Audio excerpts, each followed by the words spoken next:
he got up and started running. That's when they went for their pistols. Loved ones remember the family member they lost in a police shooting on 6th Street over the weekend and share the story of what they say they saw happen that night. And we will get to that in just a moment, but we begin with Texas Attorney General Ken Paxton's efforts to get a judge to declare the so-called sanctuary city law unconstitutional. Governor Greg Abbott signed the bill into law last night, streaming live on Facebook. It goes into effect September 1st, but Paxton, anticipating a court battle, already has the ball rolling. Paxton says the lawsuit will, quote, avoid a multiplicity of suits in various forums so that the constitutionality of SB 4 may be resolved throughout Texas in a single court. The suit names Travis County, Sheriff Sally Hernandez, Austin, all the Austin council members, Mayor Steve Adler, the interim city manager, and the Mexican-American civil rights organization, MALDEF. Now, we already heard from some of those named in that suit who signaled that they're ready to take on Texas. It's a contentious issue that continues to divide the state. KVUE political reporter Ashley Godot is live at the Capitol. And Ashley, it's not just state leaders speaking out tonight. Now, Mike and Quita, after SB 4 was signed into law last night, protesters gathered outside the governor's mansion. They were back this morning, and with them, not only state leaders, but a Texas congressman. Hey, hey, ho, ho, SB 4 has got to go. The protesters believe the bill that will require all law enforcement honor ICE detainers is discriminatory. SB 4 also allows law enforcement to ask anyone who is detained about their immigration status. Critics fear that will lead to racial profiling. The group was joined by State Representative Rafael Anchia and U.S. Congressman Lloyd Doggett. Both blasted Governor Greg Abbott for signing the bill on a Sunday night on Facebook Live with no notice. He didn't invite the authors of the bill. He didn't invite law enforcement. He didn't invite the business community. He didn't invite Latinos. You know why? Because we were all against it. And yet he chose to sign this in the dark of night on an evening that should be about faith and family. And he signs a bill that's intentionally discriminatory against immigrant community. That's not leadership, that's cowardice. How it is and why it is that the state can suddenly become involved in the enforcement of immigration laws, I think raises some serious legal issues. And I hope that this law will be challenged not only on the streets, but in the courtrooms, because it is fundamentally wrong and unjust. We asked to speak with the governor today, but we're told he couldn't fit it into his schedule. His press secretary, John Whitman, sent this statement on why the bill was signed on Facebook. Quote, we're going to where most people are getting their news nowadays and talking directly to them instead of speaking through a filter. Now, as for the Attorney General's lawsuit, the parties being sued have released statements. Again, they all plan to fight it out in court and are certain they will be victorious. Live at the Capitol, Ashley Godot, KVUE News. Thanks, Ashley. Travis County has already been punished for its policy on honoring ICE detainers. Governor Greg Abbott pulled about $1.5 million in grant funding from county programs like family violence, veterans court, and family drug treatment court programs. At the time, county commissioners voted to continue those programs anyway, and tomorrow they'll consider doing that again. Right now, they're only set to run through May 15th. Commissioners will decide tomorrow if and how to extend them until November. Well, a big concern about Senate Bill 4 is that it might create fear between undocumented immigrants and law enforcement, and that fear could keep victims and witnesses of crimes from reporting. KVUE's Rebecca Trejo explains how the issue is affecting families in our community.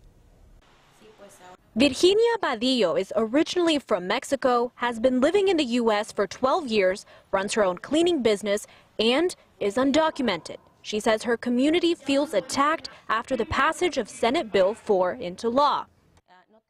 Not having documents for them is a risk of deportation, Badillo says, and a risk to separate their family.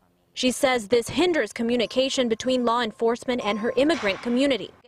What liberty is someone who is a victim of abuse or a crime going to feel, Badillo says, to call police to tell them someone's being aggressive towards me, I'm suffering, I'm a victim of a crime? The Safe Alliance, or SAFE, the organization here in Austin that serves sexual assault and domestic violence victims, reports a decrease of those willing to report sexual assaults to law enforcement. 57% of their clients are Hispanic. If everyone is concerned about safety, then this puts an additional wall, a barrier to safety. And it's not just domestic violence. It's also, we're seeing it with sexual assault. What it says is that it's open season on undocumented immigrants. In regards to Senate Bill 4 being signed into law, the Austin Police Department's chief, Brian Manley, released a statement saying in part, quote, "Legal advisors are reviewing the approved language of Senate Bill 4. We will have a better understanding of the impact to our operations and any necessary changes to policy or procedure once this review has been completed. With the passage of this law, we want our minority community to maintain their trust in us. If you see or are a victim of a criminal act, we want you to call us and report it." And undocumented immigrants like Virginia Badillo say they urge their friends and family members not to be afraid. Participate, become part of an organization, Badillo says. Become part of the fight. The fear isn't going to bring us to anything. It's not going to take us to any success. Hiding isn't going to make anyone listen to us. In Austin, Rebecca Trejo, KVUE News. It was just disturbing. It was very disturbing. Tonight, we're hearing from the family of a man shot and killed by Austin police over the weekend. Investigators say the man identified by family today as 24-year-old Landon Nobles had a gun and had fired it both in the air and at officers. But his family says there's more to the story than what the police are saying. KVUE's Nicole Rosales spoke with them and tells us what they want from police now. New at 6. He was fun, loving, a great father, just a person that had a lot of life. At 24 years old, a family is forced to say goodbye to Landon Nobles. You know, kept a smile on everybody's face, made everybody laugh. The family says Austin police shot and killed Nobles Sunday morning. APD Interim Chief Brian Manley says patrol officers received reports of shots fired on 6th Street. He says Halo cameras caught a man matching the 24-year-old's description. His cousin Roy Nobles says within minutes he saw officers make their way toward his group. Seeing my cousin kind of like run from behind me. Police say while chasing Nobles, he pulled out a pistol and shot at officers. Family members who were also witnesses say they saw something completely different. When one officer caught up with Nobles, she had a bicycle and she threw it at him, like at his legs, and he kind of fell. When he fell, a gun went off. His cousin says that's when he began running again. Officers then fired their guns, killing him. I feel when it comes to African American that the standards are different. Noble's uncle Archie Kelly Jr. believes the situation got out of hand. They used deadly force, and that's not right. The family is demanding police release those security camera videos in hopes the truth will be revealed. We still in shock. I mean, everybody's just hurt right now. We all consider each other brothers and sisters. In Austin, Nicole Rosales, KVUE News. New tonight, an Austin police officer fired after leaking secure information about a sexual assault investigation to the suspect in that case.